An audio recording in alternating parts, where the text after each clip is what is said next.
জয়গুরু। পরম প্রেমময় পরম দয়ালের চরণে শত সহস্র কোটি প্রণাম জানাই। আপনাদের প্রতি প্রত্যেককে জয়গুরু জানাই। আজকে আলোচনা করব আমাদের জীবনে কি ত্যাগ করা উচিত এবং কি বা ভোগ করা উচিত। ঠিক এই প্রসঙ্গ নিয়েই একদিন হরেন বসু দাস শ্রী শ্রী ঠাকুরকে বললেন, অনেকে বলে তোমার ঠাকুরের কথার মধ্যে ত্যাগ বৈরাগ্যের কথা নেই, আছে কেবল ভোগের কথা। শ্রী শ্রী ঠাকুর, তুই তার উত্তরে কি বলিস? হরেন্দা, আমি কই তোমরা বোঝো ভারী, ভূতের মুখে রাম নাম শোভা পায় না। শ্রী শ্রী ঠাকুর, হয়তো তাদের প্রচলিত ধারণার সঙ্গে খাপ খায় না বলে তারা বুঝতে পারে না। তাদের বুঝিয়ে দিবি তো। মানুষের আত্মমর্যাদায় আঘাত লাগে এমনতর কথা বলা ভালো না। ওতে মানুষ অযথা শত্রু হয়ে থাকে। প্রধান কথা হচ্ছে, আমাদের কাম্যটা যদি নির্ধারণ হয় তাহলে ত্যাগ বৈরাগ্যের বিষয় কোনটা বুঝতে আর কষ্ট হবে না। শ্রী শ্রী ঠাকুর বললেন, আমাদের কাম্যটা যদি নির্ধারণ হয়, আমরা যদি ভালো করে জেনে যাই, বুঝে যাই আমাদের জীবনের কাম্য বস্তুটা কী, তাহলে আমরা খুব সহজেই বুঝতে পারবো কোনটা আমাদের ত্যাগ করতে হবে এবং কোনটা আমাদের ভোগ করতে হবে। তাহলে ত্যাগ বৈরাগ্যের বিষয় কোনটা বুঝতে আর কষ্ট হবে না।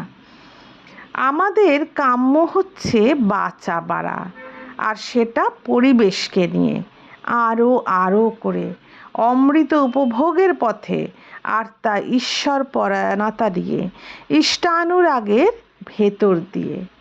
তাকে যত অনুরাগের সঙ্গে অনুসরণ করা যায় ততই ওই সসীমের ভেতরই অসীমের অনুভূতি জাগে। শ্রী শ্রী ঠাকুর কি সুন্দর করে বললেন, তাকে অর্থাৎ ইষ্টকে, তাকে যত অনুরাগের সঙ্গে অনুসরণ করা যায়, ইষ্টকে যতই আমরা অনুরাগের সঙ্গে অনুসরণ করব, ততই ওই সসীমের ভেতর অসীমের অনুভূতি জাগে। এমনি করেই সচ্চিদানন্দময় সত্তাকে উপলব্ধি ও উপভোগ করা যায়। তাহলে সচ্চিদানন্দময় সত্তাকে আমরা কেমনভাবে উপলব্ধি ও উপভোগ করতে পারি? তাকে অনুরাগের সঙ্গে অনুসরণ করলে, অনুরাগের সঙ্গে অনুসরণ করলেই আমরা ওই সসীমের মধ্যে অসীমের আস্বাদ পাই।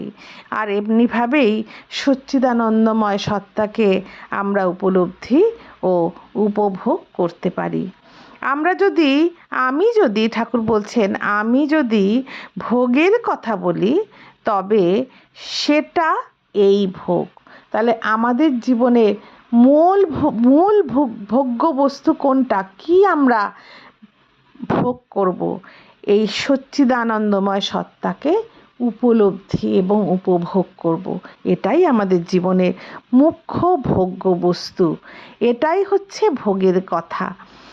এই উপভোগ যদি না থাকে, তাহলে বিবর্তন বা ভগবত লীলা বলে তো কোনো কথাই থাকে না।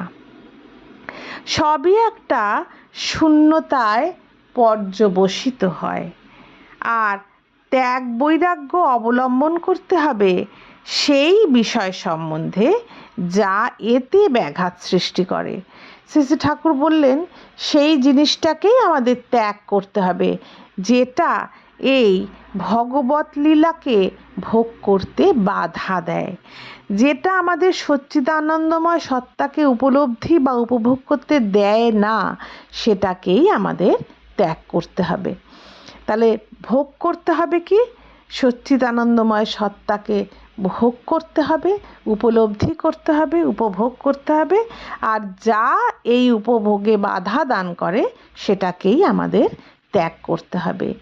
গীতায় আছে যুক্তাহার বিহারের কথা, কথাটা একেবারে মাপা কথা। আমার তেমনতরভাবে আহার বিহার করতে হয় যাতে ইষ্টের সঙ্গে আমার যোগটা অবিচ্ছিন্ন থাকে। ইষ্টের সঙ্গে যাতে আমি অচ্যুত থাকতে পারি সেইভাবেই আমাদের আহার বিহার করতে হয়, এই কথাই শ্রী শ্রী ঠাকুর বললেন। শ্রী শ্রী ঠাকুর আরও বললেন, ইষ্ট হলেন সত্তার প্রতীক। তার সঙ্গে যোগ যদি আমার অক্ষুণ্ণ থাকে, সেখানে যদি আমি অচ্যুত থাকি, তাহলে সচ্চিদানন্দময় সত্তার অনুভূতিও আমার অব্যাহত থাকবে। তবে আমি একথা বিশ্বাস করি না যে ভোগ মাত্রই দোষের। সত্তার অবিরুদ্ধ যে ভোগ, তা দোষের হতে যাবে কেন? শ্রী শ্রী ঠাকুর বললেন, সত্তার অবিরুদ্ধ যেই ভোগ, সত্তার কোনো বিরুদ্ধ নেই, সত্তার বিরুদ্ধে নয় যেই ভোগ সত্তাকে পোষণ করে, পালন করে, সেই ভোগ কেন দোষের হবে? শ্রী শ্রী ঠাকুর তাই বললেন। তিনি একটি সুন্দর উদাহরণের সাহায্যে ব্যাপারটি আমাদের কাছে আরও পরিষ্কার করে দিলেন। তিনি বললেন, আমি যদি একটা রসগোল্লা খাই এবং তাতে যদি আমার শরীর মনের ক্ষতি না করে, এবং এই রসগোল্লা খেতে যেয়ে যদি পরিবেশের কাউকে বঞ্চিত না করা লাগে, তাহলে রসগোল্লা খাওয়াটা দোষের হবে কেন? তা আমি বুঝতে পারি না। কেউ হয়তো বলবে এটা ইন্দ্রিয়জ পরিতৃপ্তি, কিন্তু আমার কথা হচ্ছে, কেউ যদি মাত্রা ছাড়িয়ে না যায়, সংযমের বাঁধ ঠিক রেখে যদি উপভোগ করতে পারে, তাতে দোষ কি? এই সত্তাসঙ্গত উপভোগকে যদি নিষিদ্ধ করা হয়, তাহলে পোষণ বঞ্চিত হয়ে মানুষ দিন দিন শুষ্ক, নীরস ও নিরেট হয়ে উঠতে পারে। তাদের ভিতরে থাকে না কোনো মাধুর্য, থাকে না কোনো আনন্দ। অবরোধজনিত বিকৃতি ও আক্রোশে তারা পরিবেশের জীবনকেও দুর্বহ করে তোলে। তাহলে সবাই বুঝতে পারলেন নিশ্চয়ই শ্রী শ্রী ঠাকুর কি সুন্দর রসগোল্লা খাওয়ার সঙ্গে ব্যাপারটি আমাদের পরিষ্কার করে দিলেন, রসগোল্লা খাওয়ার উদাহরণের মাধ্যমে, যে খাদ্যবস্তু গ্রহণ করলে আমাদের শরীর মনের কোনো ক্ষতি হয় না এবং পরিবেশের কাউকে বঞ্চিত না করে যেটা আমরা গ্রহণ করতে পারি, তাতে তো কোনো দোষ নেই, সেই কথাটাই শ্রী ঠাকুর বললেন।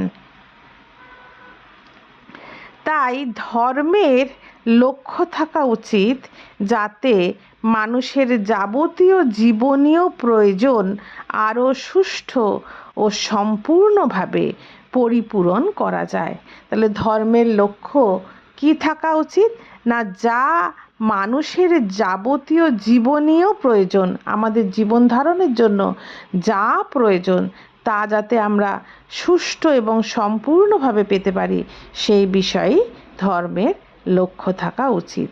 তাই ধর্ম সতই ডেকে নিয়ে আসে শিক্ষা, শিল্প, কলা, কৃষি, বাণিজ্য, বিজ্ঞান। এই জিনিসগুলি ছাড়া কিন্তু আমাদের জীবন পরিপূরণ হয় না। তাই ধর্ম এই জিনিসগুলোকে ডেকে নিয়ে আসে। শিক্ষা, শিল্প, কলা, কৃষি, বাণিজ্য, বিজ্ঞানকে ধর্ম ডেকে নিয়ে আসে। ধর্ম যদি জীবনকে ভিতরে বাইরে উভয় দিকে সমৃদ্ধ না করে, তাহলে সে ধর্ম জীবনের ধর্ম নয়, মরণের ধর্ম। শ্রী শ্রী ঠাকুর বললেন, ধর্ম আমাদের জীবনকে ভিতরে এবং বাইরে উভয় দিক দিয়েই সমৃদ্ধ করে। হ্যাঁ, আর তা যদি না করে, তাহলে তা জীবনের ধর্ম নয়, মরণের ধর্ম। আজ আলোচনা এতটুকুই। জয় গুরু। বন্দে পুরুষোত্তম।